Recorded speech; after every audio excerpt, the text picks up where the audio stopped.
खुलुमबाय नैबे समाव बडलेण्ड बुब्लिनि साफ्रोमबो नायगिरि नोंथांमोनखौ गिबियावनो बरायनो लाबाय। दिनै आं मोनसे आयदाखौ लानानै नोंथांमोननि गेजेराव मोगा-मोगि सासे सुबुंखौ जों लाबोदों।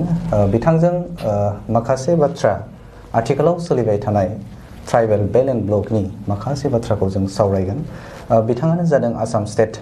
कंग्रेस कमिटि सिनियर स्पकपार्सन मानगोनां गोरजोन मोसाहारि। आं बिथांजों दान्दिसे सम सावरायगोन। गिबियाव नोंथांखौ बडलेण्ड बुब्लिनि जानानै बरायना लाबाय। नोंथांनिफ्राय आङो गिबियावनो मोनथिनो लुबैगोन, आथिखालाव सरकारा ट्राइबेल बेल एन्ड ब्लक एरियानि थाखाय मोनसे बिल लाबोदों, जाय बिलनि गेजेरजों बेखौ डिसिनो मोनसे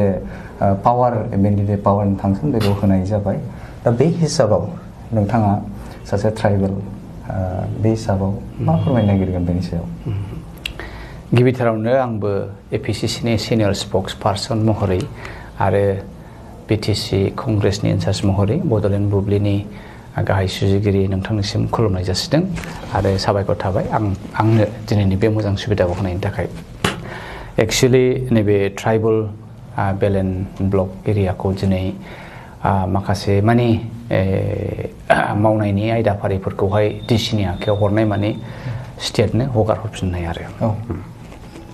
जोङो गिबियैनो मिथिबाय थादों जे जोंनि जे BTC गभर्नमेन्टआ थामहिनबा बियो मोनसे सिक्स सिडुल प्रभिजननि मोनसे खुंथाय होजानाय गभर्नमेन्टमोन आरो बे सिक्स सिडुल प्रभिजननि खुंथाया जाहैबाय मोनसे अट'नमास सेल्फ रुल, मोनसे ओरैबायदि पावार बेस्ड थट।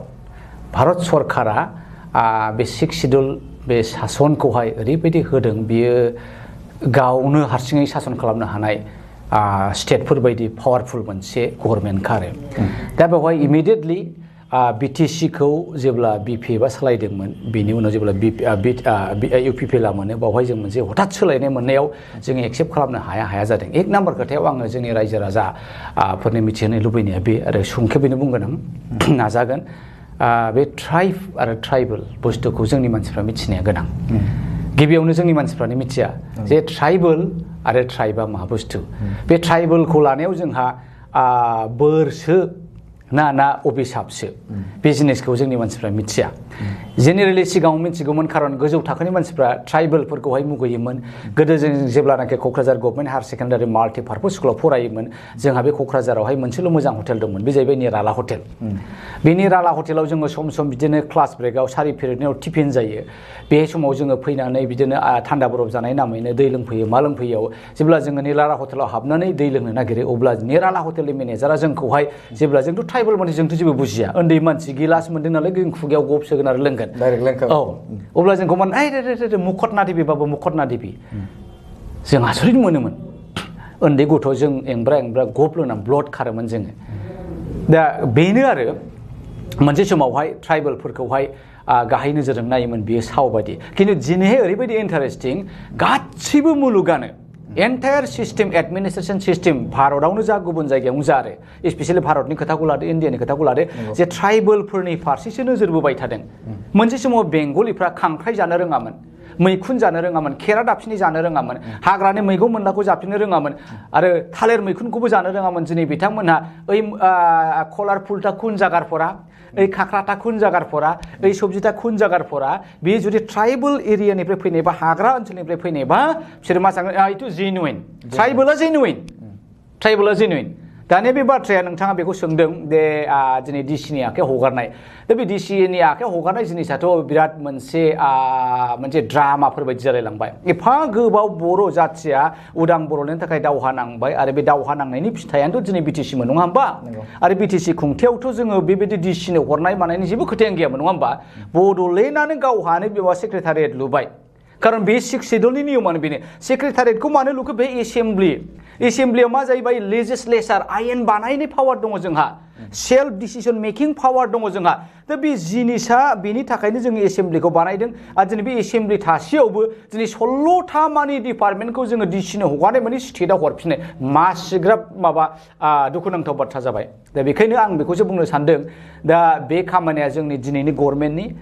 UPPL गभर्नमेन्टनि, आरो जोंहा BTR एकर्डनिनो मोनसे बिराद गिदिर डिमेरिट आरो थगायजाबाय जोङो बिजेपिजों गोदै गोदै बुंनानै बिथांमोना थगायबाय फुस्लायबाय दा बेखायनो आं सानो दिनैनि दिनाव नैबेनि बेलायाव आरो मैया दाखालिसिम जोंहा बाजेट सेसन जाबाय बिटिसि आवहाय बिथांमोना सावरायदोंना सावरायाखै बेनि बेलायाव निश्चय सावरायदोंदां आरो डिसेम्बरनि 20 तारिखनिफ्राय 24 तारिखजों खोनादों विन्टार सेसना जासिगोन एसेम्ब्लियाव बिधान सभायाव दा अब्ला जोंहा नैबे बिटिसिआव सावरायदो जोंनि इएमफ्रा नङा होमबा बिनि उनावहाय एसेम्ब्लियावबो गोबां माने जोंहा बर' कंग्रेस माबाफोर दङ नङा होमबा एमएलएफोर दङ दा बिथांमोना सावरायनांगौ सावरायनानै आयेन बानायनांगौ माखासे जिनिसा संबिधानाव दङ उमुक उमुकनि बेल एन्ड ब्लकिं उमुक उमुक आर्टिकेलाव दङनो उमुक उमुक फारियाव दङनो दा बेफोरो मोनसे संबिधानसो आयेन जायाखै एक्ट जायाखै दा बेखौ जोंनि लेजिस्लेचार माने आयेन बानायग्रा दा बिथांमोनहा दा आयेन बानायनो थाखाय एबारनि बिधान सभायाव बेखौहाय बुंनांगौ आरो फुटाब खालामनांगौ जे नोंथांमोना बेखौ आयेन बानायनांगोन हा नङाबालाय आन्दलन खालामनायनि मा मानि जाखो मानो रायजो राजाफ्रा नोंथांमोनखौ गिलु बालु गुरलाब गुरलाब फैनानै एमएलए बानायहरदों बेनि थाखायनोथ' बानायदों आं सानो बिथांमोना एबार बिटिसिआवबो सावरायदो आरो एसेम्ब्लियावबो बिथांमोना सावरायनांगोन बे जिनिसा लासै लासैनो we are not to let दाबो जोङो बेखौ मेकआप खालामफिननो हागोन आरो बिनानै लाबोफिननो हागोन आं बिदि सानदों आरो मा नैबे समाव आङो नोंथांनाव मोनसे बाथ्रा सोंनो नागिरदों दे ट्राइबेल बेल एन्ड ब्लक बे एरियाखौ थांनाय 2019 आव गुवाहाटी हाइकर्टनिफ्राय मोनसे नटिस फोसावदोंमोन डिसेम्बराव दा बेवहाय फोरमायनाय जादोंमोन जे ट्राइबेल बेल एन्ड ब्लकनि द नन ट्राइबेलफोरखौ बेवहाय होखारनांगौ बा थामहिनबा बिथांमोनखौ उचित खालामनांगौ बे मोनसे नटिस फैदोंमोन दा बे हिसाबाव बै समाव बिपिएफआ सरकार गठन खालामना दंमोन नाथाय नुनो मोनबाय बे जिखिनि इफेक्सन खालामनो हादों हायाखै बेखौ लानानै बिडिसिनि प्रिन्सिपाल सेक्रेटारिया मोनसे रिपर्ट साबमिट खालामनांगौमोन नाथाय बेखौ नुनो मोनबाय नाथाय बेखौ खालामदिया दा बेवहाय बेनि आन्दाव माबाफोर दं नामा नोंथाङा सानो नामा जे बै समाव बेखौ मानि थाखाय खालामनो हादिया औ जोंबो बयबो ससियेल मिडियायावबो नुदोंमोन नङा होमबा हाइकर्टनि मोनसे बिथोना बिटिसिआवबो सफैदोंमोन बे समावहाय गोबां नान बर'फ्रा जायफ्रा माने ट्राइबेल बेल एन्ड ब्लकआव दखल खालामनानै दङ बिथांमोनखौ उचित खालामनांगौ इभिकसन खालामनांगौ बेखौ गिनानै गोबां हुलुसुरबो जादोंमोन ओमफ्राय जोंनि पलिटिसियान हाग्रामा बिथाङानो बे समाव बिपिएफआ बिथाङाबो होनदोंमोन जे जोङो खालामा नङा होमबा आरो प्रमद बर'नि समावबो बे जादोंमोन नै मैयासो दाखालि नङा होमबा इलेक्सननि एसे सिगां बावहायबो बिथाङा ओहो बे बोरैबा फैनाय जोंनि परामर्शजों फैयाखै फैफ्लांनायफोर बायदिसो होनदों दा दिनै जोङो बेखौनो सानदों आरो बुंनो गोनां रायजो राजायाबो मिथिनांगोन जोंनि जे बिटिआरनि दिनैनि सरकारनि दैदेनगिरिफोर बा आवगायनि बिपिएफनि लिडारफोर बिथांमोनखौ जोङो रायजो राजाफ्रा जोंनि रायजो राजानि हा हुनि खामानिखौ मावनो थाखायसो रायजो राजाया मारैहाय रैखाथि दङ हारिनि थामोनथाखौ लानानैसो सरकारनि खामानि मावनो सरकाराव बुंना होनो थाखायसो जोङो बिथांमोननो गुरलाब फैनानै भट होनानै देरहाहोयो रायजोनि खामानि मावनोसो खिन्थु बिथांमोनहा दिनै रायजोनि खामानि मावनायखौ नुवाखै बिपिएफखौ जोङो जेरैबायदि आसा खालामदोंमोन बिथांमोनहाबो बै समावहाय हाखायोमोन जेनेबा जेया माने ट्राइबेल बेल एन्ड ब्लकआव दङ बेखौ उचित खालामनांगौ बे खालामनांगौ मानो खालामाखै बिथोना फैबाय हाइकर्टनिफ्राय एफाराब मोजां सुबिदा हा खालामदो हाइकर्टआनो जेनेबा जोंहाथ' उफाय गैया खालामबानो जाबाय नोंहा आरो एखे जिनिसखौनो पलिटिकेल इन्ट्रेस्ट दंमोन नामा एखे जिनिसखौनो इउपिपिएलआबो खालामनांगौ खिन्थु बिथांमोनहाबो खालामाखै दा पलिटिकेल इन्टारेस्टआ बेनो जे गाबोन समफोर इलेक्सन जागोन जोङो दिनै बिथांमोनखौ इभिकसन बा उचित खालामोबा होख्रां होसि खालामोबा जोङो भटखौ मोननाय नङा दा बेनो बिराद गिदिर जोंनि दिनै बर' पलिटिक्सनि डिमेरिटआ आरो एक नाम्बार जिनिसखौ आङो जेब्ला साउथआव दंमोन आङो बिथांमोननि पलिटिकेल सिस्टेमखौ स्टाडि खालामदों प्रथम बिथांमोननि केरेलानि खोथाखौ बुंदों आं जेब्ला बिथांमोननि गभर्नमेन्टआ सिपिआइएम गभर्नमेन्टमोन सिपिआइएम गभर्नमेन्टआ ओरैबायदि मोनसे पाब्लिक बेस गभर्नमेन्टलाय बिसिना एखे पियरलि अन दि बिहाफ अफ पाब्लिकनि जानानै खामानि मावो ओमफ्राय बिथांमोनखौ जों नुबाय सिपिआइएमानो जा कंग्रेसआनो जा दिनैनि दिनाव बिजेपियाथ' बाहाय चान्स गैखाया फैयोब्ला बोसोरबा कंग्रेस आरो बिनि उनावहाय सिपिएम फैयो दा बाहाय मा नुयो बिथांमोना ओरैबायदि प्राइमारि लेभेलाव ग्राउन्ड लेभेलाव ओरैबायदि इस्टाब्लिशमेन्ट खालामनानै गारबोबाय रायजो राजाफ्रा सांग्रां जाबाय दा आं बेखौनो लुबैदों बिपिएफआ 17 बोसोर गभर्नमेन्ट दाबाय दिनै इउपिपिएलआ आगान होबाय दा आं लुबैदोंमोन बिपिएफआबो दा बेबायदि रायजोनि मोजां हाबा मावनायनि थाखाय बिथांमोनाबो मोनसे ओरैबायदि साखा फारा गभर्नमेन्ट दानानै जुदि रायजो राजाखौ फोरोंलाङोमोनब्ला दिनै जोङो बेबायदि माबायावहाय खैफोदाव गोग्लैनाङामोन दा एखे जायखौ बिपिएफआ गोरोन्थि मावगासिनो दङ रायजो राजाखौ थगायनो गोरोन्थिखौ मावबोबाय कारापसननि खामानिखौ मावबोबाय दिनै एखे जिनिसखौ इउपिपिएलआबो बे खामानिखौ मावगासिनो दङ गिदिर बुंबाय उमुक होगोन थुमुक होगोन 75,000 होगोन मोनफ्रोमबो सेल्फ हेल्प ग्रुपआव जोंनो गोबां गामि न'खरफ्रोमबो जोङो साख्रि होगोन होनलाबानो जानाय बुस्थु नङाना बियो नों जेखौ मावनो हागोन बेखौसो बुंनांगोन दा बे मोनसे हुदा जाबाय दा बेखायनो दाबो जोंहा सम दङ दाबो जोंहा सम दङ जोंनि लिडारफ्रा पलिटिशियानफ्रा रायजो राजाफोरनो जेखौ बुंदों बेखौ मावनांगोन आरो बे जोंनि दिनैनि बे ग्रासरुट सिस्टेमाव जुदि सिस्टेमखौ मोजां खालामनानै गालांखायोब्ला जोंनि फैबाय थानाय इयुना नैबे फर्मुलाखौ नैबे मोन्थोरखौ फल' खालामगोन आरो मा दा फाउन्डेसनानो थिग नङाबा होमबा जोंनि भबिष्यतआ मा जागोन दा बेखायनो जोंनि लेजिस्लेचारफ्रा एडमिनिस्ट्रेटरफ्रा सिरिजात इमिडियेटलि सिरि मोननानै आङो 5 बोसोराव ओरैबायदि सुबिदा मोनबाय आङो मावगोन दा बिथांमोना मा सानो है जानाय नङालै आङो 5 बोसोर मोनबायथ' 10 बोसोरखौथ' नाजानांगोन उमुगाबो 10 बोसोर जादों 5 बोसोरनि उनाव खनसे देरहाबावदों दा बिनि थाखायथ' आङो थाखा फैसा नांगोन थाखा फैसा आरजिनांगोन हो कारापसन खालामनांगोन ओरै खालामनांगोन बेबायदि नङा बाथ्राया समाज दानायाव बेबायदि नङा 5 बोसोरा नोंथांनि बावहाय नोङो बोलो होनांगोन मावनानै दिन्थिनांगोन दा आं ओरै सानदों आरो बिथांमोना बे हाइकर्टनि अर्डार फैसेयावबो इभिकसन खालामैनि खारना जाहैबाय बिपिएफआबो बेखौनो गिदों जे जोङो दिनै नान बर'फोरखौ असेट खालामोबा जों बिथांमोननि भट मोननाय नङा एखे इउपिपिएलआबो प्रमद बर'आबो इलेक्सननि सिगां फैदोंमोन काउन्सिल इलेक्सननि सिगां बावहाय बिथाङाबो नङा बे हाइकर्टनि हरनाय जोंनि परामर्शजों जायाखै फैथारखानायखा नों खालाम मानो खालामाखै भटखौ मोननाय नङा अके दिनै नोंथांमोना बेखौ होनदों होमबा नब कुमार सर'निया बोरै जोंनि क'क्राझार एमपि कनस्टिटिउन्सिखौ सेनानै लाखो मा नान बर'फ्रा बर'फोरनो भट होमारदोंमोन नामा होदोंब्ला बेसेबां होगोन दिनैसिमै दा बेखौ मिथिनांगौआबो सम जाबाय आरो मा दा बेहाय नैबे ट्राइबेल जिखिनि उचित खालामनांगौ दा बे बर'फोरा बा ट्राइबेलफोरा बेसेबांसो खहा जाथावना बायदि सानो नोंथाङा एक्चुअलि ट्राइबेलनि खोथाखौ आङो खालामफिननो सानदों बे ट्राइब माने आदिबासि ट्राइबेल माने आदिबासियानो आदिबासिनि मिनिङानो जाहैबाय हाग्रा बंग्रा हाजो हाख्राय थारला बायग्रा बे बिफां लाइफां मिथिंगाजों गोरोबनानै गोदो माने बे ओनसोलाव रावबो गैयामोन जोंनो सिगां जोंनो थागिबि बेनि मिनिङानो ट्राइबेल दा बे गासैखौबो नायनानै जोङो ओरैबायदि होननो हायो जे सोरबा बेंगलियानो जा सोरबा आरियानो जा सोरबा द्रेबिडियानो जा मंगलियाननि अनगायै अर्थात बे ओनसोलावहाय जोंनि सिगां रावबो गैया दा बै भारतनि संबिधान बानायग्राफ्रा थामहिनबा डक्टर आम्बेडकार मोनहा बे गासैखौबो नायनानै जे सोरबा आरियानफोर फैनायनि सिगां सोरबा नेग्रिटसफोर फैनायनि सिगां सोरबा अस्ट्रलइडफोर फैनायनि सिगां सोरबा उमुगबोन फैनायनि सिगां बै ट्राइबेल बिथांमोनहा दङलै बिफां लाइफां बासिनानै बिफां लाइफांनि मुलि बानायनानै दा बिसोरखौबोथ' जों सिन्था खालामनांगोन दा बिनि थाखायनोथ' नैबे माखासे राहाफोरा होनाय जादों आरो बेलेन ब्लकखौ क्रिएट खालामनानै 5th शेड्युलाव 6th शेड्युलाव दा बे रोखोमनि जोंनोबो खालामनो हादों आरो बर'फोरनो दा बावहाय जुदि जोंनि जायगाफ्रा दिनै नों गुवाहाटिखौ नायदो नोङो हाजार बर' न'खरफ्रा गैला जोब्बाय गिदिर इन्डास्ट्रिफोर फैबाय मारवारिफोर फैबाय बेंगलिफोर फैबाय सोरबा फैबाय फैसा गोनांफ्रा बे हाफोरखौ बायजोबनानै न' लुबाय आरो बै हाफ्रा गासिबो बेलबर्डनि गोजा बोरै हाखो बोरै नामजारि खालाम हाखो गभर्नमेन्टआ मिथिखा हखा बेखौ भायलेट खालामनाय बे जाहैबाय ट्राइबेल एट्रसिटि गोदो गोदायनिफ्रायनो ट्राइबेलफोरखौ बै समावहाय माने बन लेबार बायनाय मोनसे दाहोना रुवाथि खालामोन बिनि उनावहाय मा खालामबाय सेक्सुवेल एक्सप्लयटेसन ट्राइबेलनि प्रति बेबायदि एट्रसिटिया गोदोनिफ्रायनो जाबाय थादों दिनैनि दिनाव एसे आलदाबाव आधुनिक एखेबारेनो ट्राइबेलखौ कमप्लिटलि इराडिकेट खालामनाय फोजोबस्रांनायनि राहाखौसो लाबाय थादों गभर्नमेन्टआ मानो होनोबा नों हा गैजायाबा नों बहा न' लुगोन बे ट्राइबेल जाथिया हाग्रा बंग्रा थानो मोजां मोनग्रा हादानाव थाग्रा बिफां लाइफां गायनानै एसे हाजोंनो गोजोनग्रा जाथिया दिनै बे हाखौबो सेनानै लाजायोबा बिजनेसथ' मावनो रोंखाया बेफार बानिज्य दखान हटेल होनो रोङा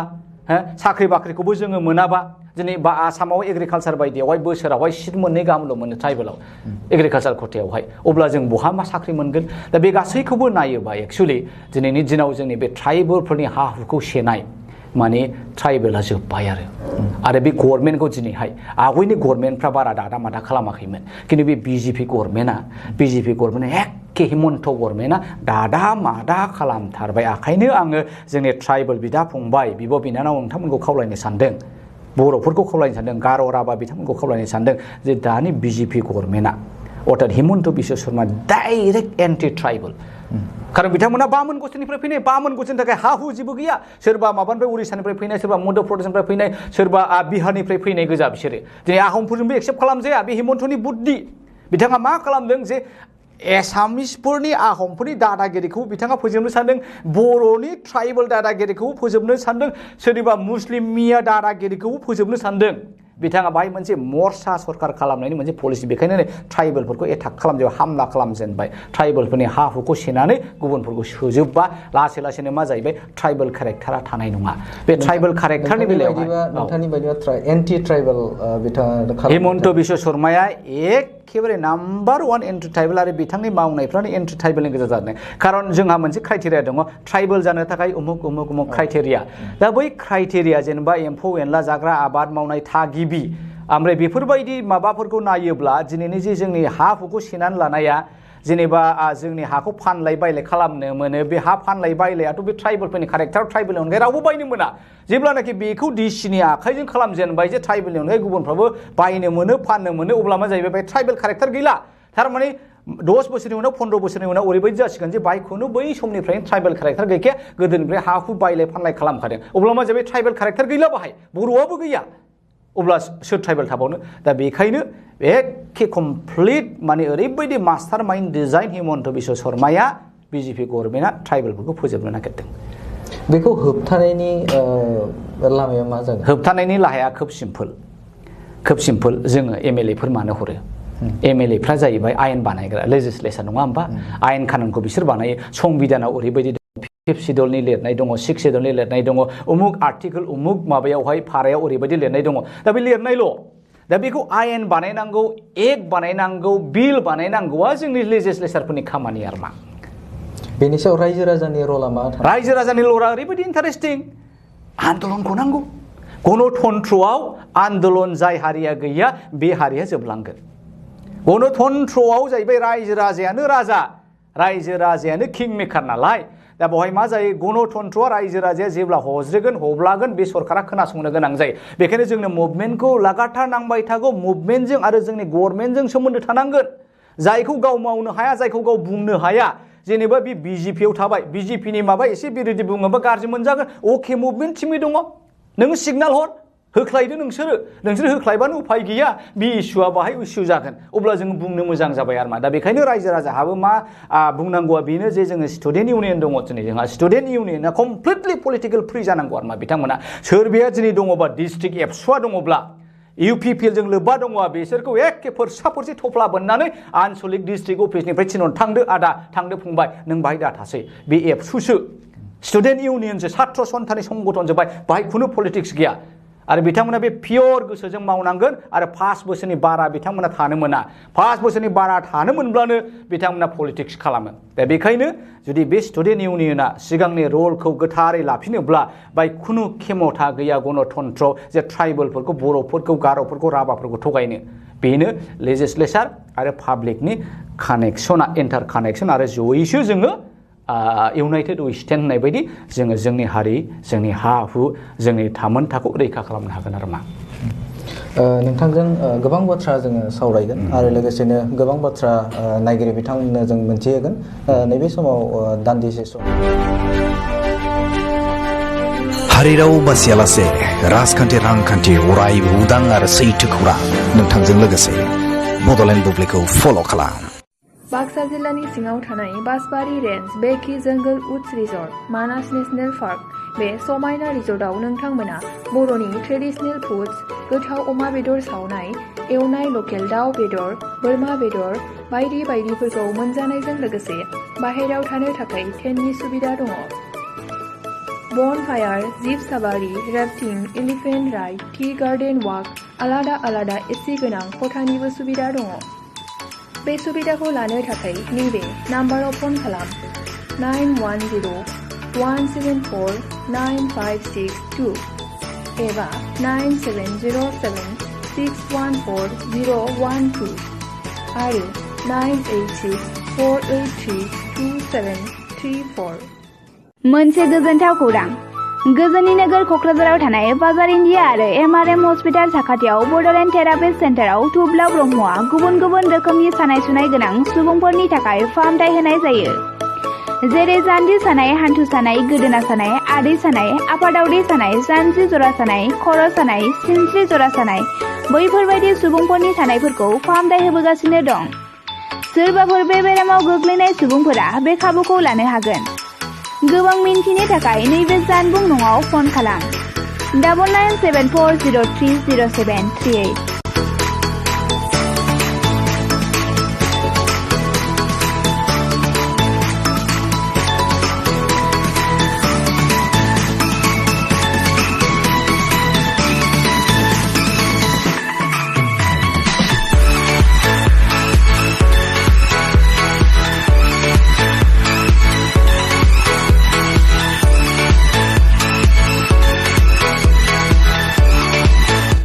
दान्दिसे जिरायथ'नायनि उनाव नैबे समाव जों फिन आयदासिम सावरायनाय आयदासिम जों सफैबाय नैबे समाव नोंथांनिफ्राय मोनथिनो लुबैगोन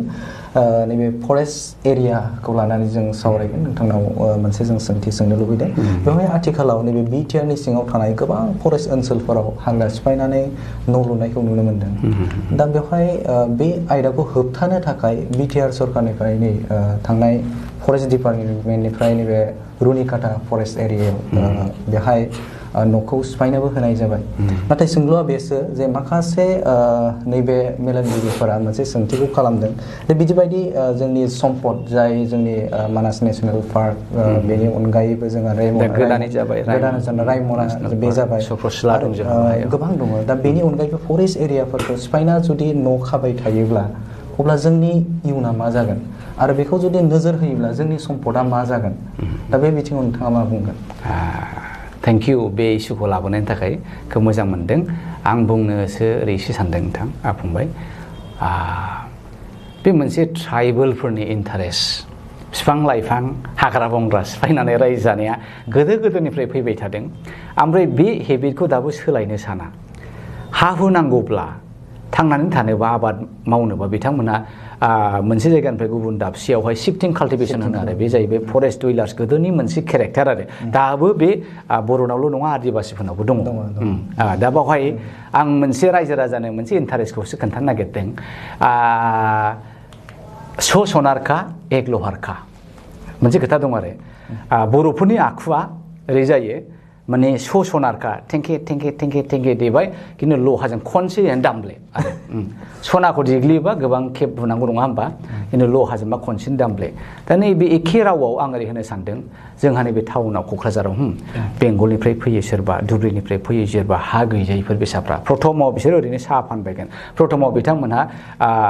मोनसे साइकेल गेग्रेब लानानै बा थेला रिक्सा लानानै भाङा सिङाखौ लाजेनगोन ओमफ्राय बे गासैबो टाउननि गुमुरखौ मिथिगोन बिसोरो बबाव हा खालि दङ बबाव गैया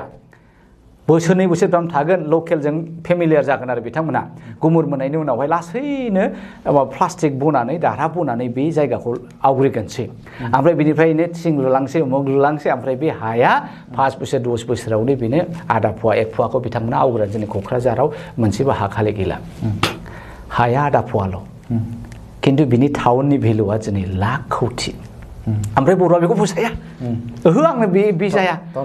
मोखां सुगासिबो नङा बे आंनि बाजगासिबो नङा बे आखायनो आं होलांगोन आङो लिंसङाव थांगोन उमुगाव थांगोन एखे बिगा हा नागिरगोन हा मोनोबो 10 बिगा 20 बिगा 15 बिगा प्लट बानाय राननानै लालायदों दा सरलपारायावबो बिदिनो दा नायदो नों क'क्राझारनि बे 1 फुवानि हा बेसेबांबा लाख नोंनि काहाब नोङो 10 बिगा 15 बिगाया नोङो 5 लाखबो मोना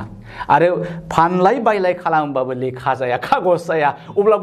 बबेया साबसिन जाखो बेखायनो होनदां सनारखा एक लहारखा दा जोंनि बे ट्राइबेलनि सेन्टिमेन्टनि माखौ बुजिदों नों फै टाउनाव साहा दखान होफै उमुक होफै लासैनो बै साइथिं सेर माबा हा खालि दङ बेखौ आवग्रिफै उमुगावनो बे थाना खाथियाव उमुक हा खालि दं बेखौ आवग्रिफै लासै नों मोनगोन नोङो गुबुना मोनदों मानो मोना दा जोंनि डाइरेक्सनानो रं जादों अबसे बेखौ बुंनायजों लोगोसे आं जोंहा नैबे 2006आवहाय गोदो गोदायनिफ्रायनो बे ट्राइबेलफ्रा शिफ्टिं काल्टिभेसनखौ लानानै फरेस्टआव थाग्रा जासै नालाय हठात जों बिथांमोनखौहाय हाग्रा ओनसोलनिफ्राय होखारनो मोना एक मथे आरो फरेस्ट डुइलार्स एक्ट 2006आव बानायनाय मथे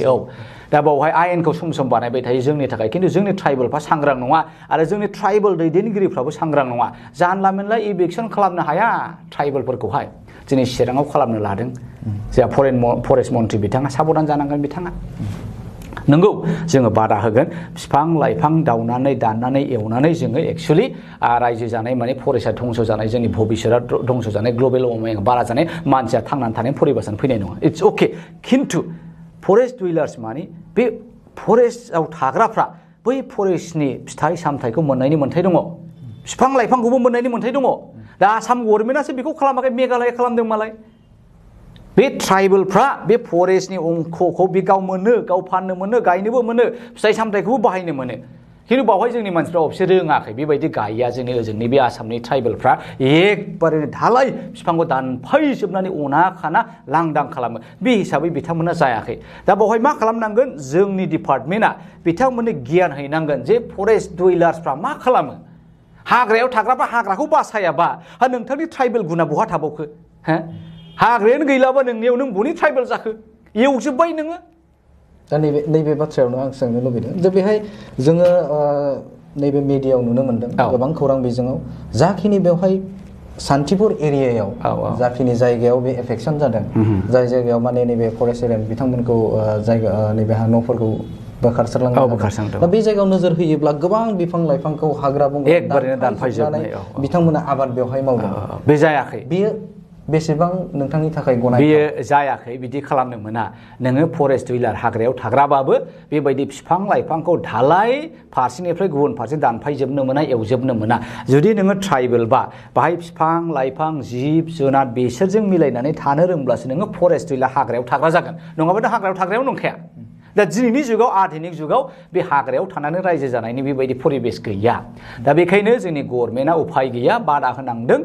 न' बां सिफायनो गोनां जादों दा मोनसे राहाया जाहैबाय अल्टारनेटिभ गभर्नमेन्टआ नैबे अल्टारनेटिभखौ लानांगौ आरो मा अके ट्राइबेलफ्रा हाग्रायाव थाग्रा खिन्थु हाग्रायाव दोननो हाया हाग्राखौ एवजोब्बाय दाना बे ट्राइबेलफ्रा बेफार बानिज्य फरायनाय मानाय साख्रि बाख्रियाव जेरावबो फावसिनानै थानाय दा बिथांमोनखौ हठात नोङो ट्राइबेलनिफ्राय इभिक्सन खालामोब्ला होख्राङोब्ला बे साख्रि गैयै ट्राइबेला लेखा फरा रोङै ट्राइबेला गुवारै आबाद मावनानै जानो रोङै ट्राइबेला जोंनि एग्रिकालसाराबो मोजां नङा दिनै अबसे जों क'क्राझारखौनो होनदो जोंहा खिबिथों कृषि बिगियान केन्द्र हा बिथांमोना जोंनि बे ट्राइबेल एरियायावहाय बड'लेण्ड बायदियाव आबादखौ बोरै मावनांगौ एग्रिकालसारनि सुबिदा बिफां लाइफां गायनायनि मैगं थाइगं मावनायनि सुबिदा फिसारिज खालामनायनि फार्म खालामनायनि सुबिदाखौथ' फोरोङाखै अल्टारनेटिभखौ होआखै जार फले रायजो राजाया जोंनि ट्राइबेल हाग्रायाव थाग्राफ्रा बेखौल' एट्राक्सन नुदों बिफां दानोबा फैसा मोनो नङा होमबा अन्थाइ फानोबा फैसा मोनो उमुक फानोबा फैसा मोनो बे गोरलै खारन जोंनि ट्राइबेलफ्रा जोंनि ट्राइबेलाव हाग्रायाव थाग्रा ट्राइबेलफ्रा अल्टारनेटिभ राहाखौ खालामनानै होजायाखै जेरै प्रमद बर'नि ब्लान्डार भरत ब्रह्मनि ब्लान्डारा बेनो रायमानाखौ नेसनेल पार्क खालामनाय लोगो लोगो दिनै रायजो राजाफ्रा बिग्रायखांबाय जे मैया दाखालिसिम जोङो गन फाननानै दालाय फाननानै अन्थाइ फाननानै बाला फाननानै जिब जुनार सिखार खालामनानै जोङो जायोमोन बे जोंनि बेदर ट्राइबेलनि केरेक्टार न' गंसे गंसे जोंहा सिलाय दङ ट्राइबेल नालाय हान्टिं खालामनायनि मोन्थाय दङ नोंथाङा हथात मथात खालामफैना बन्द' खालामजोब्बाय जोङो बोन्दों मोनसेबो मोनला बिलाइ गोरान गांसे मोनला बोरमानोबो आदार होनो मोनला मैसोनो खोरमां बिलाइ मोनला मोसौ उथियानो खोरमां बिलाइ मोनला बाला न' लुनो मोनला अन्थाइ न' लुनो मोनला बे मा अल्टारनेटिभ जाखो जायाखै दा गभर्नमेन्टआबो भुल खालामदों होख्रांलाबायनो मोना अल्टारनेटिभ खालामना राहाखौ खालामना होनांगोन जे जों नोङो ओरैहाय नेसनेल बे मा होनो रायमना नेसनेल पार्क एरियायावहाय बिथांमोननो थांनानै थानायनि राहाखौ खालामना होनांगौ थांनानै थानाय राहाया सिम्पल मोनसे पेकेज लानानै फैनांगौ 5 बोसोरनि पेकेज दा बे 5 बोसोरनि पेकेजावहाय बे नेसनेल पार्कखौ साजायनायजों लोगोसे बानायनायजों लोगोसे मोनफ्रोमबो गामिनिफ्राय 15 जन 20 जन 15 जन 20 जन बेखौ नेग्रा खालामना हो मिनिमाम मोनसे पेमेन्टआवहाय 5 बोसोरनि उनावहाय जेब्लानाखि नेसनेल पार्कआ जाबाय नायजाबाय बयबो फैबाय हाजार मानसि फैबाय अब्ला बेनि रेभिनिउजों बे रेगुलार खालामफिननो हाबाय आरो मा सिम्पल मानो बेखौ खालामनो रोङाखै अल्टारनेटिभ खालामनो रोङाखै गभर्नमेन्टनिबो भुल दङ एभिक्सन खालामनायनि सिगां बिथांमोननो थानो जानो फरायनो गासैबो सुबिदाखौ ट्राइबेलफोरनो फरेस्ट डुवेलार्सफोरनो खालामना होआगौ माने देयार शुड नट बि एनि काइन्ड अफ एभिक्सन बेवहाय आं नोंथांनाव सोंथि सोंनो लुबैदों आसाम फरेस्ट डुवेलार एक्ट 2006 नि बायदियै बेहाय मोनसे मिनिमाम टाइम थायो नामा जा फरेस्ट एरियायाव जे एसेबां इयारनिफ्राय थायोब्लासो बे हाखौ नोंथां मोनथायखौ मोनगोन बिदि मोनसे सिमा थायो नामा नङा बेबायदि सिमाथ' आङो नुवाखै आरो थानोबो नाङा आरो दङबा जोङो बेखौ बोखारनांगोन खारन जोंनि ट्राइबेल बर' ट्राइबेलफोरनि बे फरेस्ट ओनसोलाव थानायाथ' एखेबारे 5000 इयार्स बिफोर खुनु जाति खुनु प्रानिया बर'नि सिगां थाफैयाखै दा बाहाय जोंहा खुनु कुइसनानो गैखाया जे जोङो बे ओनसोलनि हादान संफैग्रा बबे हाया गोबाब बबे हाया गोदै बबे दैया गोमो बबे दैया गोदै बेखौ मिथिजोबनाय बे बर'फ्रा बेनि दागिरि जोनोमगिरि दा बेखौ नायोबा जोंहा बेजों खुनु सोमोन्दो गैया we have the right to dwell in this forest बे ओनसोलाव थाग्रा नैबे रुनिकाटा फरेस्ट एरियानि जाय जायगायाव एफेक्सन दा खालामदों चिराङाव दा बै जायगायाव नोजोर होयोब्ला 1 year 2 months बबेबा 3 months बिदि जानाय सुबुंफोराल बे जायगायाव थाफैदों आरो बिथांमोना अलरेडि बेवहाय नोटिसबो होनाय जादोंमोन आरो गुबुन फारसेजों जों जुदि नोजोर होयोब्ला बिथांमोना गुबुन जायगानिफ्राय डिमापुरनिफ्राय सोरबा फैदों टिकेआजुलिनिफ्राय फैदों मेघालयनिफ्राय फैदों दा बिदि बायदि फैनानै बिथांमोना थाफैदों चिरांनि खला खला जायगानिफ्राय खायसे अलरेडि बिथांमोनाव हा दङ नाथाय बिथांमोनाबो बे सिफायनाय बा बे जायगायाव थाहैदों बिथांमोना दा बेवहाय आङो सोंथि नोंथांनाव सोंनो लुबैदों दा बिदि बायदि जुदि हाग्राखौ बा फरेस्ट एरियाखौ जुदि सिफायबाय जुदि जों थायोब्ला जों नंगौ ट्राइबेल जोंहा मोनथाय दङ हा सिफाय आयेना बयनिबो थाखाय नंगौ नाथाय बेवहाय ट्राइबेल होनानै जों मानास नेशनेल पार्कखौ हमनानै ला फरेस्ट एरियाखौ हमना ला गुबुन गुबुन जायगाखौ जों जुदि सिफायबाय थायोब्ला जोंनि नैबे जायगायाव दि एसेबां मोनसे सम्पद दङ बे सम्पदा जोबस्रांलाङा मोनसे खोथा आयेना बयनिबो थाखाय आयेन नङा होमबा अखाया हायोबा ट्राइबेलनि थाखायबो हायो नन ट्राइबेलनि थाखायबो हायो आरो बे आयेनखौ बानायग्राफा बर'ल' नङा हारसाफोरबो दङ दा बे हिसाबै हलसेल बे जिनिसा फैयो आरो दा बेवहाय ओरैबायदि आरो दहाय नोंथाङा डिमापुरनि मानि उमुग उमुग होननाया बे बर' ट्राइबेल राभा ट्राइबेल गार' ट्राइबेल बेनिनो जोबखामोन एखमबा ओरै खार' ट्राइबेलानो बिथांमोना जा एखमबा ओरै खारदों एखमबा ओरै खारदों एखमबा ओरै खारदों सोरबा डिमापुराव थांनायाबो बिनि बिब'आ बाहायनो दङ बारा गोबाव जायाखैबो 5 बोसोर 10 बोसोर बिदिल' बिथांमोना डिमापुराव नागाफोरजों बारा थानो मोजां मोनैखाय मोजां बिहेभ मोनैखाय बांद्राय आलासि मथन बरैखाय बिथांमोना बाहाय स्कुलालाय दा ओंखायनो बे हाखौ गारबोनानै ओरै फैनो नागिरदों बेबायदिल' दा बाथ्राया ओरैसो जों बयबो ट्राइबेल बिफां लाइफां दानफायनायखौ जोङो खुनु पइन्टै जोङो एनकारेज खालामनो मोना जोङो डिसकारेज खालामगोन आरो बिफां लाइफां दानफायनानै दिनैनि जुगाव थानो नाङा आं दहाय होनखायाखै होनबा टाउनाव हा नागिरफै मेला हा दङ आदा फुवाबाबो नोंनो बेनो थोगोन न'खरखौ खांगोन बेनो नङा होमबा फिसा दखान होननानै था बेहायनो नोंहा गोजोर जागोन हायाबो नामजारि जागोन नोंनो बे हाग्रा बारियाव थाङोबा हायाबो नामजारि जाखाया आं बे खोथाखौ दहाय क्लियार होनदों दा बाथ्रायानो ओरैसो जे जोंनि बर'फ्रा दिनै लेजिस्लेचार जाबाय बे बिटिसि एसेमब्लिया सेक्रेटारियेटखौ जों मानो लुदों बाहाय ओरैनो सरै जिरायलाबायनो बुन्थाफोर जिरायनानै गावजों गाव URBPF IM UPPL होननायसो लुदों नामा जों लुवाखै आयेन बानायनोसो जोङो लुदों आरो बिथांमोनखौ आयेन सोरजिनोसो बर' हारिनि थामोनथा ट्राइबेलनि थामोनथाखौ थिग खालामनोसो जोङो बिटिसिआव थिनहरदों सेक्रेटारियाव थांनो सावरायहैदो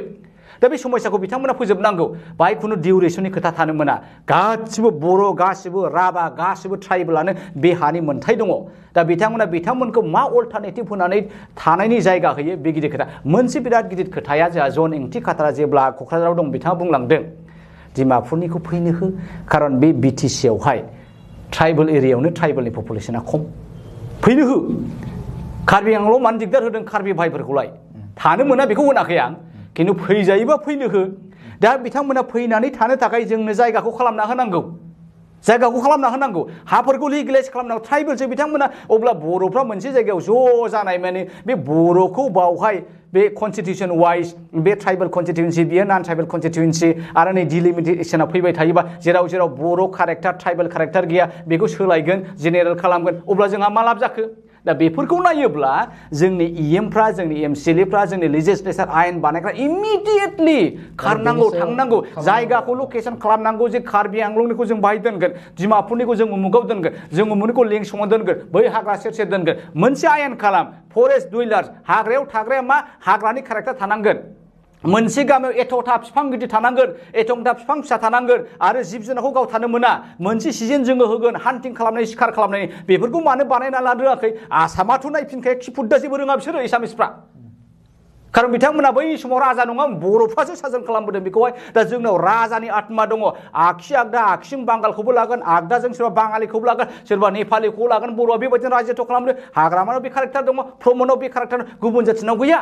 दा जों फोरोंगोन आरो मा बड'लेण्डआव जों फोरोंगोन आरो मा आसामाव जे हादोरखौ माबोरै सालायो बड'लेण्डखौ माबोरै सालायो दा बेखायनो बुंदों जायखौ एसामिसफ्रा रोङाखै बर'फ्रा खालाम दिनै एसेमब्लियाव बुंहै जे नोंथांमोना बे जायाखै ओरै खालामनि फै मिलि जुलि ज' थानो मानो मावनो रोङाखै जों मावनो हायो बेखायनोथ' सेक्रेटारियेट बेखायनोथ' एसेमब्लि आं बेबायदि सानदों आरो दा बे नैबे हाग्रानि बाथ्राखौहाय जोङो जायरेक होखारलाबायबा जानाय नङा थानो होनांगौ जायगा बानायनानै होनांगौ आरो हाग्रा एरिया सेफ जाथों मानासा सेफ जाथों रायमनाया सेफ जाथों चक्रशिलाया सेफ जाथों हाग्रायाव जोंहा जेबो गैया दिनैनि दिनाव जाम्बानिसो जागोन बिसोरबो हाग्रायाव थाङोब्ला बेखौथ' खालामना होआखै दा बेवहायनो मोनसे सोंथि सोंनो लुबैदों रायजो राजाफोरा बेवहाय गोबां सोंथि मोनसे सिखांदों दा जाखिनि गुबुन गुबुन जायगानिफ्राय बेवहाय फैनायखौ आं नोंथांनि सिगाङाव एसे आगोलाव बुंबाय नोंथाङा फोरमायबायबो दा बेवहाय खायसे दालालिफोरा बेवहाय खामानि मावदों होननानै खोनादों माने बेवहाय रायजो राजाफोरा बुंसोगारदों जे उमुक जायगायाव हा दङ बेवहाय थानो हागोन दा बिदि बायदि मोनसे दालालि सोलिगासिनो दा बेनि सायाव नोंथाङा मा बुंनो नागिरो दा बिदि बायदि जुदि जायगाखौ बिथांमोना बैसोरनो खोन्थाना होयोब्ला बिदियाव बेसेबां दालालिया गोदोनिफ्रायनो दङ आलायारन फिल्मखौ नोंथाङा नायबाय फंबाया नायाखैदां सोरबाया नायाखैबा आलायारन फिल्मा दंफैयो क'क्राझाराव नायनो हागोन बै समनिफ्रायनो जे जाला कमनखौ हा गोदान दिन्थिनानै लरग' थरग' खालामनाया बेनिख्रुइ देरसिन एग्जाम्पल मा दङ सोरबा आथिखालनि बर'आ जुदि मिथियाखैब्ला हादान सिफायग्राफ्रा जुदि सोरबा दालालिनि खोथाखौ लानानै थांदोंबा बाहाय थांनायनि सिगां 1 घन्टा 2 घन्टा 3 घन्टाल' आलायारन बर'नि फिल्मा सावथुना बेखौ नायगोन बेनिफ्राय हादान गोदान सिमफायनो थां आरो सोर दालाल बिथांमोना बेखौ नायनानै लागोन आलायारन फिल्मनिख्रुइ साबसिन हानि दालाल आरो हादान सिफायनो थांनानै जे लान्दा खान्दा सेस जादों बिनिख्रुइ देरसिन साबसिन एग्जाम्पल आं होनो हानाय नङा बिथां जोंदावनि फिल्मखौ नाय नैबे समाव रायजो राजाफोरा मोनसे सोंलु खालामगासिनो दा ट्राइबेल बेल एन्ड ब्लक एरियायाव गोबां बिदिनो नन ट्राइबेलफोरा बिदिनो रायजो जागासिनो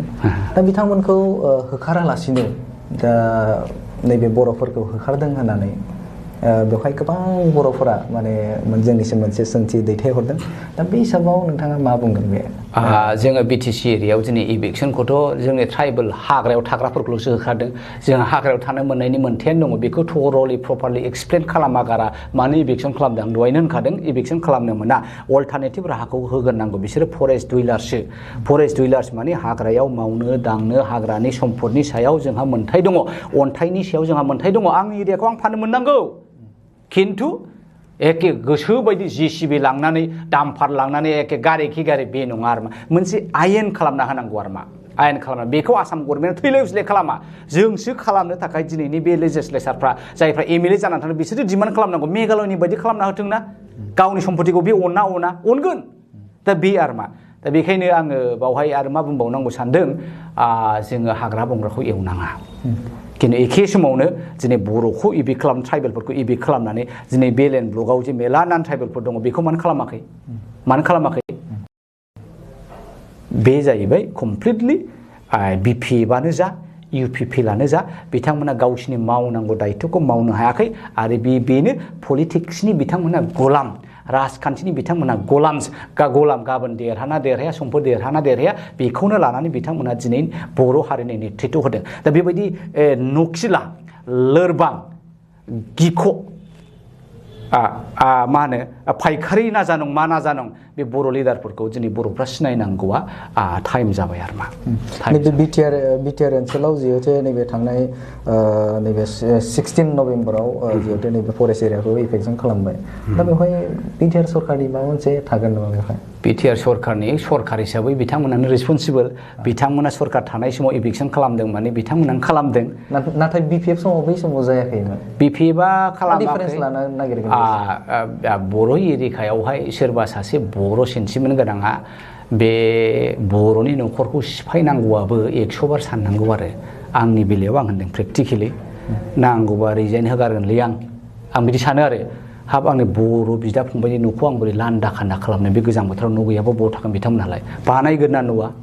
राहाखौ खालामगोन बेनि उनावहाय माबा मोनसे खालामाखै होनबा ट्राइबेल थानो हाग्रायाव थाग्राखा बिसोरनि थाखाय गुबुन राहा गभर्नमेन्टआ खालामागौ माने होननांगौब्रा अच्छा आप लोग बोल रहा है कि उसको इविक करना है लेकिन हम ट्राइबल्स है वी आर फॉरेस्ट डुइलार्स तो उसका अल्टरनेटिव क्या है अल्टरनेटिवखौ खालामनांगौ दिनै बेखौ इउपिसि लेभेलावबो डिबेट जायो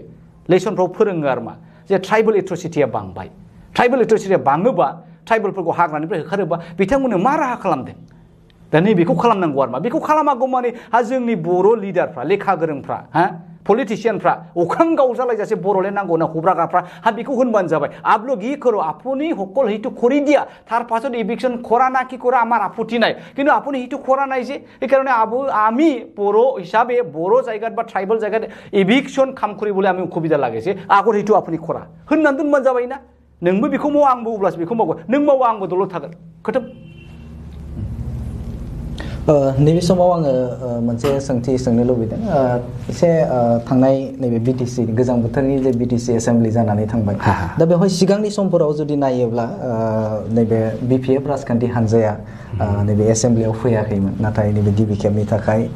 बिपिएफ राजखान्थि हान्जाया नैबे थांनायाव जालांनाय जे गोजां बोथोरनि एसेम्बलि जिरायनायाव बेवहाय बिपिएफ राजखान्थि हान्जाखौ बाहागो लानायखौ नुनो मोन्दों नोंथाङा मा बुंगोन बेनि सायाव? एक नाम्बाराव आं दहाय एसे होनखादों 5 बोसोरनि बारा जोंनि बर' पलिटिसियानफ्रा टारगेट खालामनाया हामा अयनाय जायो आंनि उनाव सोरबायाबो फैगोन ना गासिबो बर' फिसा बयबो आन्दलनाव बाहागो लादों बेबो बर'नि लिडार जानो लुबैयो बेबो बर'नि थाखाय मोनसे मोजां सेराव जिरायनानै हारिनि हाबा मावनो लुबैयो बे चान्सखौ होनांगौ सब समय पलिटिक्स बोसोरबा मोनोब्ला 10 बोसोर लुबैयो 10 बोसोरनि उनाव 15 बोसोर लुबैयो 15 बोसोरनि उनाव 17 बोसोर जाबाय जोंनि बिपिएफ गभर्नमेन्टआ बोरैबा देरहादोंबोमोन खिन्थु खाफाला गाज्रि जेनबायानो दे अके कंग्रेचुलेसन जासिनांगौ प्रमद बर'नो बिटिआर सरकारनो जिहेतु गभर्नमेन्ट जाबाय दा बावहाय नोङो एंब्रा दोद जाम्बा मुइ सलाम आमि सलाम बेफोरबायदि बडि लेंगुवेजआ अहिनाय जायोब्रा खारन नोंबो मानसि प्रमदाबो मानसि प्रमदा देरहाबाय नालाय बिथाङा सालायथोंसै आइ उइस अल दा बेस्ट आंनिख्रुइ साबसिन बिथाङा मावथों होननानै बास खोथो मावनो होदो सान्थि मथन दा बेखौनो बोराबनानै गाबोन जोङो दानो हागौ समफोर जोंनो दानो हागौ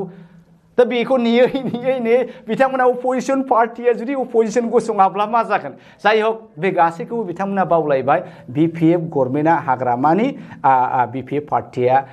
जोंहा माबायाव एसेम्बलियाव बाहागो लानायखौ खोब मोजां मोनदों अल दा बेस्ट नोंथांमोनहा नांगौ बायदि खामानिखौ माव अपोजिशन गैयाबा डेम'क्रेसियाव खुनु मानि गैया गभर्नमेन्टनि मानियानो गैया प्रमद बर'आबो बेखौनो मोजां मोननाय फोरमायदों खिन्थु थांनानै बे बुन्थाफोर बायदि थादलाबायबा जानाय नङा जेखौ मावनांगौ बेखौ मावनांगोन रायजो राजानि लुबैनायखौ मावनांगोन कारापसन जादोंबा कारापसनखौ बुंनांगोन दा बिथांमोननि मैया दाखालि डिबेटआव मोनसे इन्टारेस्टिंआ बेनोल' प्रमदखौ गिलौबाल' कुइसन सोंबाय उमुक डिपार्टमेन्ट सल'थाखौ मानो हरखो ओरैबायदि कारापसना बोरै जाना मोनखो ओरैबायदि बिसिडिसिआव मानो बे प्रब्लेम जाखो नोंथांमोनाव दाबो माथो बाजेटआनो बिटिआरनि बाजेट एकरनि बाजेटआनो गरसेबो गैया बिटिसिनि बाजेटजोंसो खामानि मावगासिनो दङ बोरो नोंसिनि एकरनि फिथाइया प्रमदआ मोनसेबो खोनासङा बे सिबिआइ केस एनआइए केस बेखौनो होनगासिनो दङ जेखौ एन्सार होनांगौ बेखौ हो दा बावहाय नुदों मोननैबो गभर्नमेन्टआ इकुवेलि माने गिल्टि इउपिपिएलआबो होनांगौ एन्सारखौ होनो हाया फारसेथिं बिपिएफआबो रल लानांगौ बिपिएफआव जेरैबायदि रल लानांगौ बेखौ लानो हायाखै दा बेनो आं दहाय होनखायाखै होनबा प्रथम गभर्नमेन्टआवहाय जुदि जोंनि गभर्नमेन्टआ मोजां फेयार गभर्नमेन्ट मोनब्ला दिनै बिपिएफआ बिखा देदगा खर' दैगा देदगा खामानिखौ मावगौमोन मानो मावनो हायाखै खारन दिनै नायदो मोनसे जिनिसखौ आं बुंथानसै बाहाय माने फैसानि थाखानि माने इलेक्सनाव बिटिसि इलेक्सनाव फैसानि माने हेबिट थाखा फैसानि हेबिट गिलौ बालौ नायदो नोङो दाखालि थांनाय गसाइगावनि इलेक्सनावहाय 50 कौटिनिबो बारा गारदों इउपिपिएलआ तामुलपुराव 50 कौटि गसाइगावआव 50 कौटि अब्ला फैबाय थानाय समाव जोंनि मोजां गेबें हारि मोजां मोनग्रा जाथि सिबिग्रा पलिटिकेल मानसि जेनियास गथ'फ्रा जुदि राजनितिखौ फैनोबा माबेनाव कि 3 कौटि थागोन माबेनाव कि 5 कौटि थागोन गैयाबानो नों गेलेनो हाया सोर फोरोंलांखो बे हेबिटखौलाय सोर खालामलांखो बे गिलौ बालौ थाखा लुसोनानै भट बायनायखौलाय जों खोनादों बिथांमोना 3टा 4टासिम गारिजों गिदिं मोनसे न'खराव इनबालाबाव सोदोंनो 5,000 10,000 फेमिलिनि माने संख्याखौ नायै बे मा हेबिट जायखौ बिपिएफ सरकारखौ इउपिपिएलआ बै समाव एबसु जानानै गिलौ बालौ दुसिदोंमोन कन्डेम खालामदोंमोन बे मोजां नङा हारिनि थाखाय भबिष्यनि थाखाय गाज्रि जागोन होननानै दिनै बे जिनिसखौ इउपिपिएलआ मावबाय दा बेखायनो आं खावलायनो सानो नोंथांमोनहा जा मावबाय बेखौ बावदो एबारनिफ्राय फेयार पलिटिक्सआ जानांगौ जोंनि फैबाय थानाय जोंनि इयुना जोंनि फिसा फिसौआ मोजां जाहाथे पलिटिक्स खालामनो हायो सरकार दानो हायो जाहाथे बे साखार महर मोनथों आं बेखौनो खावलायदों नैबे समाव जोबथियाव आङो मोनसे सोंथि सोंनो लुबैदों जे जोंनि बड'लेण्ड बुब्लिखौ लानानै आं नोंथांनाव सोंथि सोंनो लुबैदों मोनसे जों फेस जाबाय थानो गोनां जायो जे बड'लेण्ड बुब्लि हिसाबाव नोंथांखौ दिनै बेवहाय जोङो सावरायनो लाबोबाय दा माखासे जोंनि भिउवारफोरा माखासे बाथ्रा बुंनो नागिरो जाय भिउवार बिथांमोना नोंथांखौ लाबनाय लोगो लोगोनो नोंथाङा जिहेतु आसाम कंग्रेस नैबे कमिटिनि सासे सिनियर पार्सन हिसाबाव नोंथाङा खामानि मावगासिनो दा बे हिसाबाव जोंखौ नैबे बुस्थुखौ बुंगोन जे नोंथाङा कंग्रेस बड'लेण्ड बुब्लिया कंग्रेस चेनेल आरो ओरैबायदि जायो माब्लाबा UPPL नि जुदि UPPL चेनेलसो होनजायो UPPL चेनेल होनना बुङो आरो माब्लाबा जुदि BPM होनना BPM चेनेल दा बे मोनसे भिउआरफोरनि मोनसे अपिनियन बे बाथ्राखौ बुङो दा बेनि सायाव नोंथाङा मा बुंनो नागिरो मा बुंगोन दा संखेबै थेंक इउ बे सुबिदाखौ होनायनि थाखाय एक्चुअली जोंनि बर' रायजो राजाफ्रा बेखौ मोनसे इनफरमेशन मिथिहोनाय मोनसे बिजोंसो medium of views exchange knowledge exchange बे मोनसे मिडियासो मिथिनायनि मोनसे मिडियाम गोदो लेखा फरायोमोन नङा होमबा लेखाफोरखौ बर'फ्राथ' फरायखाया ट्राइबेलफ्रा फराया लेखाखौ बायोनो फरायानो बे बर'फोरनि हाजोआरिफोरनिबो गियान आं मिथिगौलाय बेखौ एसे दा जोंना मा जाहैबाय मोनसे ससियेल मिडियानि जुग फैदों बावहाय जोंनि गथ'फ्रा बेबायदिनो साब्रैजों साबाजों बोलो जुथि चेनेल खुलिदों दा बे चेनेलाव बिथांमोना बेथनबो गैया जेबो गैया रायजोफोर एक नाम्बाराव आरो दा बिथांमोना बिनि थाखाय निउसो नालाय बे UPPLआ मा मावनो नागिरदों बिनि खौरांखौ बिथांमोना गावसोर मिथिनायजों लोगोसे रायजो राजाखौ मिथिहोयो BPFआ मा मावाखै मा मावनो नागिरदों बेखौ बिथांमोनहा बे बिजोंजों मिथिहोयो दा जायखौ जों हाया बिथांमोना बेखौ मिथिदों बे बिराद गिदिर खोथा दा बेवहाय आं बुंनो लुबैनाया बेसो मैया दाखालि जेनेबा फेक एनकाउन्टार सानै जोंनि बर' लाइमोनखौ गावथारनाय बे गावथारनायाथ' गोदो बेबायदि हिसाब सारा गावथारबाय बे ससियेल मिडिया गैयामोन गोसोबायदि गावथारनो हादोंबोमोन बे हेबिटखौ लानानै जादावनाय हेबिटखौ लानानै बिथांमोना एखे खामानिखौ मावदोंमोन हायाखै एक्सप'ज जाबाय बेफोर सारदों नैबे बड'लेण्ड बुब्लि बायदि निउस चेनेलनि ससियेल मिडियानि थाखायसो बिथांमोना दिनै हायाखै जों बायदिया बुंनो मोन्दों सोरबाया बुंनो मोन्दों स्टुडेन्टफ्रा गिर्जाब फैनानै बुंनो मोन्दों एबाराव सोरबाया बर' सेंग्रा सिख्लाखौ लाइमोनखौ जुदि बेबायदि दाय साजायनानै दाय गैयैखौ दाय साजायनानै गावथारनायनि सिगां 100 बार सानगोन मानो बेबायदि मिडियाम बेबायदि बिजोंनि थाखायसो दा बेखायनो जोंनि रायजो राजाफ्रा हथात बेबायदि खालामनाङा जोङो मोनफ्रोमबो चेनेल आङो बड'लेण्ड बुब्लिखौल' होनाखै गुबुन चेनेलखौबो बिथांमोना कमप्लिटलि भिउवार्स नायगिरिफोरनि सायावसो बिथांमोना थाइसे थाइनै बेजों रानलायनानै जायो दा बेखायनो जोंनि बर'फ्रा मोनफ्रोमबो निउसखौ नायनांगौ बड'लेण्ड बुब्लिखौबो नाय आरो बेजों लोगोसे आङो सानो दिनैनि दिनाव एडभार्टाइजमेन्टफोर होफै जोंनि दालाय एडमिसननि सिजन सोरबाया माबा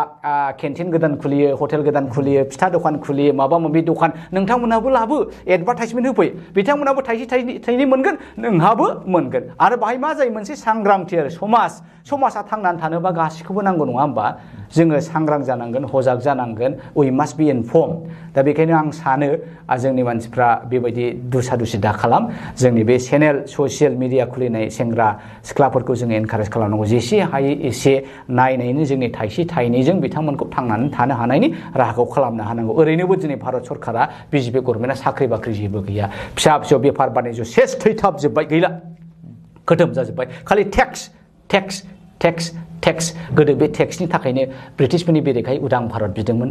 दिनै उदां भारतनि उनाव गावनि भारतनारियानो दिनै गावनि बिदा फंबायनि सायाव टेक्स खालामनानै सरकार सालायदों साख्रि गैया जादों बेफार बानिज्य थैथाबजोबदों साफा सानै मानसिल' देरबाय दा बेबायदि जुगाव सोरबा लाइमोनफ्रा गोसो आरो बोलो फाथिनानै फैयोब्ला जों बयबो बिथांमोननो कंग्रेसुलेसन साबायसो होनांगौ आरो जेसे हायो एसे जोङो